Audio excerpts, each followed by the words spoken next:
नमस्ते। आज के इस दिलचस्प विश्लेषण में हम एक बहुत ही शानदार और क्लासिक कहानी पर बात करने वाले हैं। ये कहानी कहने को तो एक बच्चे की है, लेकिन असल में ये समय की उस अहमियत को समझाती है जिसे हम लोग अक्सर अपनी रोजमर्रा की भागदौड़ में इग्नोर कर देते हैं। तो चलिए एक बोलने वाली घड़ी की रहस्यमयी दुनिया में चलते हैं और देखते हैं कि कैसे एक छोटी सी घटना पूरा जीवन और भविष्य बदल सकती है। तो चलिए सीधे मुद्दे पर आते हैं। समय किसी का इंतजार नहीं करता। सच कहें तो ये सिर्फ एक कहावत नहीं है, बल्कि इस पूरे यूनिवर्स का एक ऐसा कड़वा सच है जो लगातार बिना रुके बस आगे बढ़ता रहता है। जो पल एक बार बीत गया वो किसी भी कीमत पर लौटकर नहीं आता। हमारी आज की पूरी कहानी इसी सच के इर्द गिर्द घूमती है, जो हमें ये सोचने पे मजबूर कर देगी कि आखिर इस निरंतर बहते समय के साथ कैसा बर्ताव किया जाना चाहिए। भाग 1, नील की आदत यानी काम को टालने की बड़ी समस्या। हमारे इस कहानी के सेंटर में है नील, एक छोटे से शहर का बहुत ही प्यारा लेकिन भयंकर आलसी बच्चा। काम को टालने की उसकी आदत ने उसके दिन के हर एक हिस्से को अपनी चपेट में ले रखा था। मतलब स्कूल जाना हो लेट, अपना होमवर्क करना हो लेट, अरे यहाँ तक कि खाना भी लेट। सोचिए, आलस और समय की बर्बादी उसकी नॉर्मल लाइफ में किसी स्लो पॉइजन की तरह घुल चुकी थी। जीवन की हर बेसिक चीज बस देरी से हो रही थी। अब जाहिर सी बात है, ऐसे रवैये से घरवाले तो परेशान होंगे ही ना। नील की माँ अक्सर उसे टोकती थी, समय बहुत कीमती होता है। ये कोई नॉर्मल बात नहीं थी, बल्कि एक परेशान माँ की रोज की गुहार थी। वो बार बार समझाती थी कि समय की वैल्यू करना सीखो, लेकिन नील, उसने तो जैसे इस अनमोल सलाह को एक कान से सुनकर दूसरे से निकालने की कसम ही खा रखी थी। भाग 2, सुनहरी जादुई घड़ी।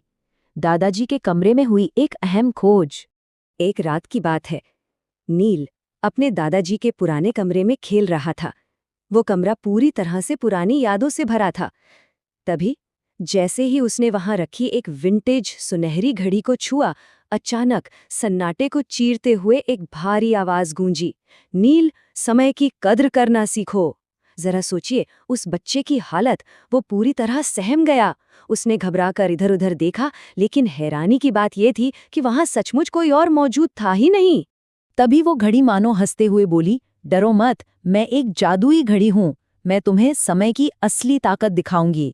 मतलब उसका इरादा डराने का बिल्कुल नहीं था, बल्कि उसका तो एक बहुत ही गहरा और जादुई मकसद था। वो घड़ी समय की एक्चुअल पावर को प्रैक्टिकली महसूस कराने के लिए वहां प्रकट हुई थी। भाग 3, भविष्य के दर्शन। हमारे कर्मों के क्या परिणाम होते हैं। अब आता है कहानी का सबसे बड़ा टर्निंग पॉइंट।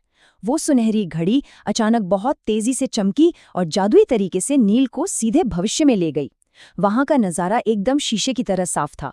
एक तरफ वो बच्चे थे जिन्होंने टाइम पर अपनी पढ़ाई की और रिजल्ट, वे बेहद खुश और लाइफ में सक्सेसफुल थे। और दूसरी तरफ वो बच्चे जो हमेशा नील की तरह आलस करते थे, उनका क्या हुआ? वे अपने कोई भी सपने पूरे नहीं कर पाए। ये सीधा सा अंतर एक बहुत बड़ा रियलिटी चेक था कि समय का मैनेजमेंट कैसे हमारा भविष्य तय करता है। आलस का ऐसा खौफनाक और कड़वा अंजाम देखकर नील एकदम उदास हो गया। जब ये रियलाइज हुआ कि टाल मटोल के रास्ते का एंड तो बस फेलियर है, तो उसी हताशा के बीच एक गहरी पुकार निकली, क्या कोई इंसान बदल सकता है? ये सिर्फ उस घड़ी से पूछा गया सवाल नहीं था, बल्कि एक ऐसी बेचैनी थी कि क्या अब भी अपनी गलतियों को सुधारने का, वापस लौटने का कोई चांस बचा है? इस सवाल पर वो जादुई घड़ी मुस्कुराई और उसने एक बहुत ही खूबसूरत जवाब दिया, हर नया दिन एक नया मौका होता है। क्या बात है! ये एक बेहद पावरफुल और पॉजिटिव विचार था। ये सिर्फ एक जवाब नहीं, बल्कि बदलाव की एक नई उम्मीद थी। मतलब पास्ट में जो भी गलतियां हुई हों, फ्यूचर को अभी भी बदला जा सकता था। भाग 4, एक नई शुरुआत, जिम्मेदारी का उदय। चलिए देखते हैं कि इस पूरी घटना का असर क्या हुआ। अगली ही सुबह का नज़ारा एकदम पलट चुका था। शुरुआत हुई सुबह बिना किसी के जगाए बहुत जल्दी उठने से, फिर एकदम टाइम पर स्कूल जाना, अपना होमवर्क समय पर फिनिश करना। और बात यहीं तक नहीं रुकी, शाम को घर के कामों में भी मदद करना शुरू हो गया। देखते ही देखते हर बात पर टालमटोल करने वाला वो लड़का अपनी क्लास का सबसे जिम्मेदार बच्चा बन गया। सब कुछ बहुत शानदार चल रहा था, समय का पूरा सम्मान हो रहा था। लेकिन एक दिन एक बहुत बड़ा नाटकीय मोड़ आता है। जैसे ही नील ने अपनी अलमारी खोली, तो अंदर का नजारा चौंकाने वाला था। वो जादुई सुनहरी घड़ी वहां से पूरी तरह गायब हो चुकी थी। जी हाँ, एक ऐसी कीमती चीज जिसने पूरी लाइफ बदल दी, उसका अचानक यूं चले जाना सच में हैरान करने वाला था। अलमारी में बस एक खाली जगह बची थी। भाग 5 समय की असली कीमत और अंतिम सबक। उस खाली जगह पर घड़ी तो नहीं थी, लेकिन कागज का एक छोटा सा टुकड़ा जरूर पड़ा था। उस पर एक नोट लिखा था, अब तुम्हें मेरी जरूरत नहीं, क्योंकि तुमने समय की असली कीमत समझ ली है। ये कितना पावरफुल मैसेज है ना। असली जादू किसी बाहरी चीज या गैजेट में नहीं था, बल्कि इंसान के खुद के अंदर पैदा होने वाली समझ और अनुशासन में छिपा था। तो इस पूरी कहानी से हमारे सामने दो बहुत ही क्लियर बातें निकल कर आती हैं। पहली, समय इस दुनिया की सबसे कीमती चीज है, इसे किसी भी कीमत पर वापस नहीं लाया जा सकता। और दूसरी, जो समय की कद्र करता है, समय उसे लाइफ में आगे बढ़ाता है। सफलता और समय की रिस्पेक्ट के बीच एकदम सीधा और अटूट कनेक्शन है।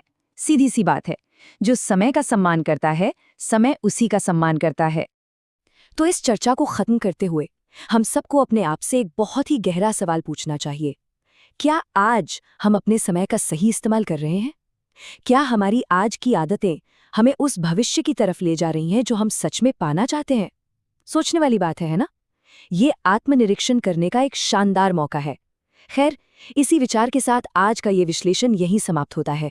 समय देने के लिए बहुत बहुत धन्यवाद। और हमेशा याद रखिए, हर नया दिन एक नया अवसर लेकर आता है।